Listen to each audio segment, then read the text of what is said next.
Hello, everyone. If we haven't met, I'm Paras Khanamacharya, physician scientist based in the US. If you tried Research Boost in data, please forget what you saw. So this is not an update. We rebuilt the whole engine. In the next 5 minutes, I'm going to show you three things. How Research Boost finds a publishable research question, writes a discussion section, and drafts NIH-style specific aims, all with real verified citations. We know that generic AI tools use one model for everything. So your literature review, your methods, your grant aims, all written by the same generalist the same way. Research Boost 2.1, however, is a multi-system agent. What that means is you can think of it as a research team, not a chatbot. One agent finds the research gap, another builds your literature review, another writes your discussion, and another can handle grant sections such as specific games. Each one is trained on the frameworks I've used across 90 plus publications and my own NIH funded work, grants. And here's what is different. We test the leading AI models for every major provider on each of these individual tasks.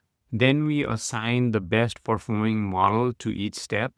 The model that wins at citation retrieval may not be the model that wins at academic prose. So we use both of these. You never think about any of this. You just get the best tool every step automatically. Now, enough talk. Let me show you how we can do this here. When you go to Research Boost, sign up. So this is the new interface you are going to get into. So you can either type something here or click on one of these tabs. So just for simplicity, I'm just going to type something here. Find research ideas for cardiovascular disease in psoriatic arthritis. And so it is going to automatically figure out which agent it has to route to. In this case, it is going to route to the research ideas agent and then ask you some questions here. It's asking me, do you want for a manuscript or a grant proposal? I'm going to say a manuscript. This is for a manuscript idea or a publication idea. And then I just want to keep it broad at this time. Very short prose will do here. And okay, so it's going to take some time here, but it is going to scan credible academic sources, map what's already known, flag saturated topics before you waste 6 months on one of them. Then it finds the gaps where the evidence is weak, conflicting, or missing. And it's going to turn each gap into a clear, defensible research question you could take to your collaborators to discuss. Okay, looks like it has generated some questions for us. Let's go back to the top here, and we can see that it's generated this section about what we know, the research gaps, and the references behind these gaps here about what is still missing. And all these references are visible. You can click on them to open these and go over. So for example, this one, you can kind of go over that to learn more if you need to. And then you can also change the citation if you want. So it's going to change the citation style here, also up top here. I want to keep it as Vancouver for now. And then you kind of go over the research question here. So this is basically a research question. What is the hypothesis, the significance, and the innovation? So this is quite similar to what you've seen before, but what we've added is this more innovative ideas here. This is going to give you ideas that kind of lie on those tail ends of the probability for research ideas. So very innovative research ideas. And if you want references for one of these, it's going to go and find more references for these ideas here. Okay, so next, if you come back here, then this is what you are going to find, which is this project section. I'm just going to create a new project and I'm going to say for discussion. And this is where you would ask questions here. So let's write the discussion section, which is arguably the hardest section to write. And I'm going to grab one of my published abstracts. I'm just going to paste this in here.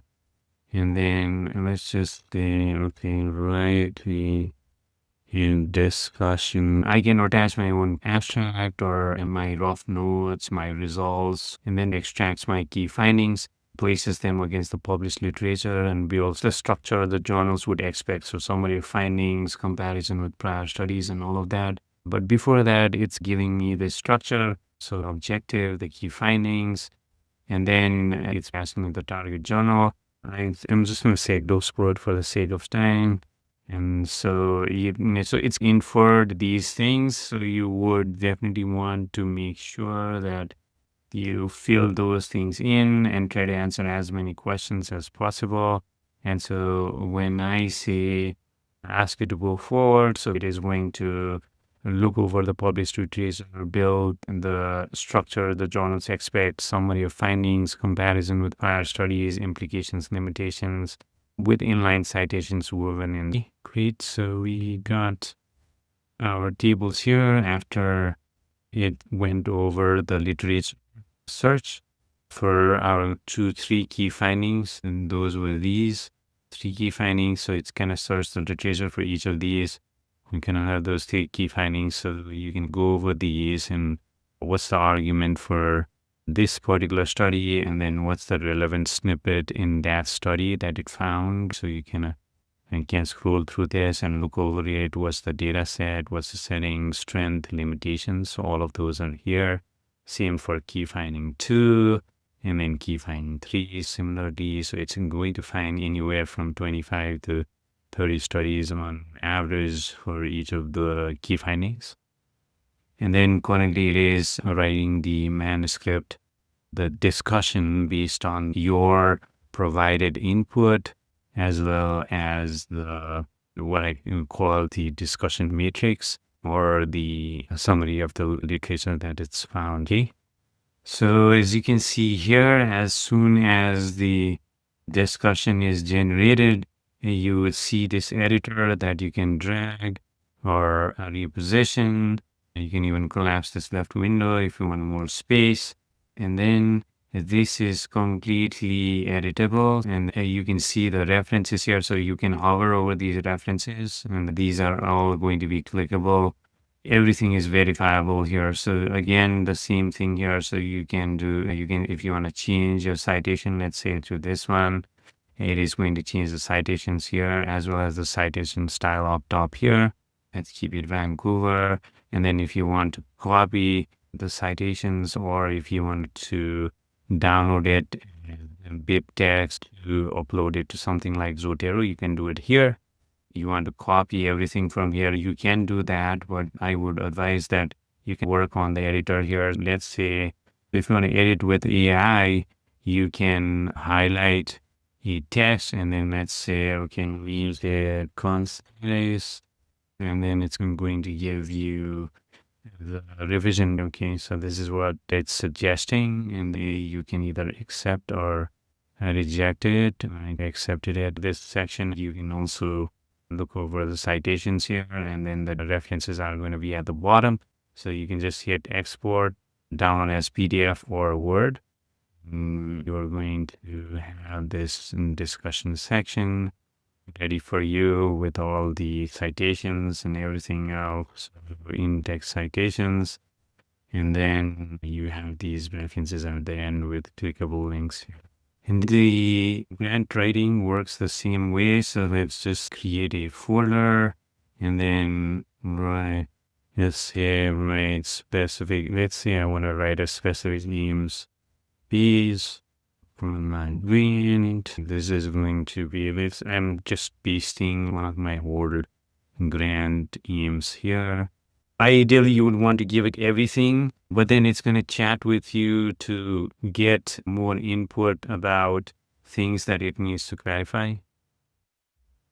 Okay, it has asked me some questions. So it is giving me this notes from what it has inferred and from my just providing my notes, but you want to provide them the problem in your own words.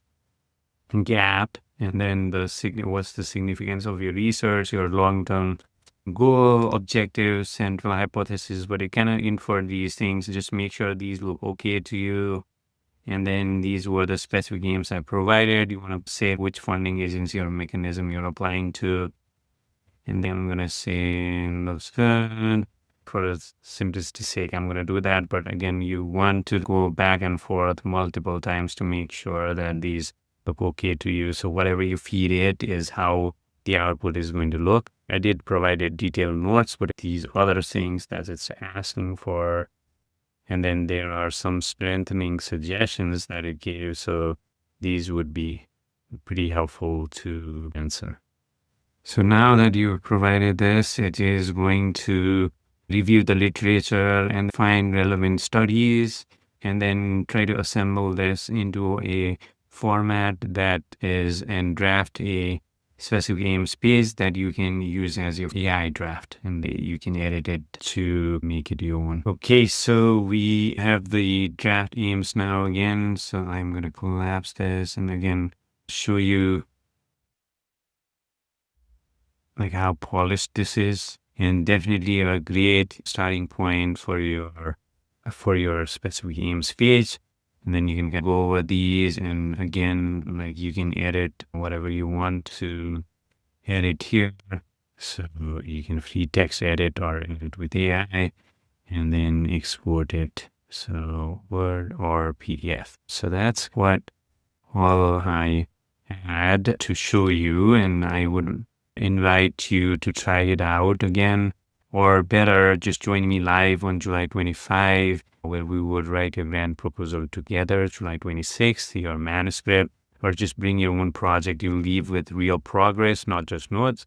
And I will provide you with additional words if you to try it out, in case you have spent all your words there. So definitely come join me live. Thank you very much again. Thank you for being a part of Research Boost, and I would love to help you in your research journey. Thank you.